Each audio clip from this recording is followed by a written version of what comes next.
Hello, this is Alec Kerr, the film critic for the Conway Daily Sun. Last night I saw Lily Allen at the House of Blues in Boston, and it was a great show. I had a great time. The opening act was Natalie Portman's shaved head, which I guess is an homage to V for Vendetta, and they were a fun opening act. They're kind of one of those retro 80s bands, very heavy on the synthesizer, but they had a lot of high energy and did these kind of quirky songs like I Hope You Like My Ponytail and Take Care of Your Facial Hair. And they had some, songs that were less gimmicky, but those were the ones that stood out. Those were the ones that kind of got a laugh out of me.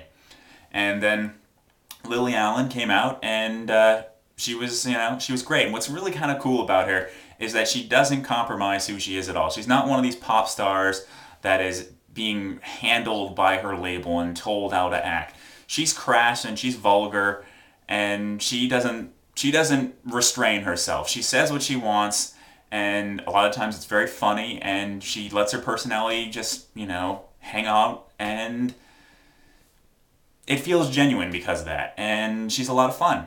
And she smokes up a storm while she's on stage. I mean, I heard that she was a big smoker in her day-to-day life, but I didn't realize that she couldn't stop smoking during a concert. She must have had at least 6 cigarettes while she was up there. And I don't know what that's going to do to her voice in the long run. Right now she has like kind of a sweet little voice. Later on in life she might have to adapt to having a more gravelly voice, but for the time being it's working for her, I guess. And she came out in this skimpy little red outfit with a Boston Red Sox hat, made a couple little jokes about the Boston accent, got some quick laughs that way. And she was wearing these red stockings, red socks, that went up almost all the way up her legs, but they kept sliding down for some reason. So after a couple songs, they came out with some gaffer tape and taped them up, which was a great little bit of unintentional humor. And there was another staged bit of humor where they had a food eating contest, and I guess this is something they were doing in all the cities where they pick a food associated with the city. In this case, Boston baked beans. I guess the previous night they were in Philadelphia and did Philly steak and cheese sandwiches. And they have 2 people from the audience, 2 girls, come up and participate in the food eating contest. And whoever finishes their bowl of beans first wins a prize. And unfortunately, the 2 girls they picked were real kind of slow and didn't seem to understand the concept of a food eating contest.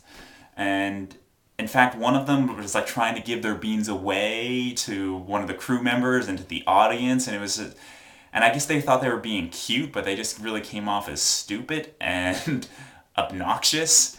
And the audience turned on her and just started booing her, and then the entire audience started shouting, "Eat the beans! Eat the beans!" And Lily Allen's tossing out profanities in their direction, eat the effing beans, and so on, and blah, blah, blah, blah, blah. But the punchline to this whole big bit was that the prize was a big casserole dish of beans. I love it. But yeah, it was a lot of fun. I thoroughly enjoyed myself. Ended the show on a real high note with an encore that included Smile, her first big hit, Fear, her single from her new album, and her cover of Britney Spears' Womanizer, which is, for my money, is a vast improvement over the original. Ended the show with a lot of energy, had the audience pumped, jumping up and down. And that's the way to end a show. And I left the House of Blues just feeling really charged, really happy, had a great time. If you're on the fence about Lily Allen, you think you're like, she's okay, I still say give her a chance if you can get a ticket. They're not that expensive. At least they weren't at the House of Blues. And check her out because she's got great personality, good sense of humor, a lot of energy. You might have a good time even if you're only kind of like so-so about her. So anyway, this is Alec, and keep watching.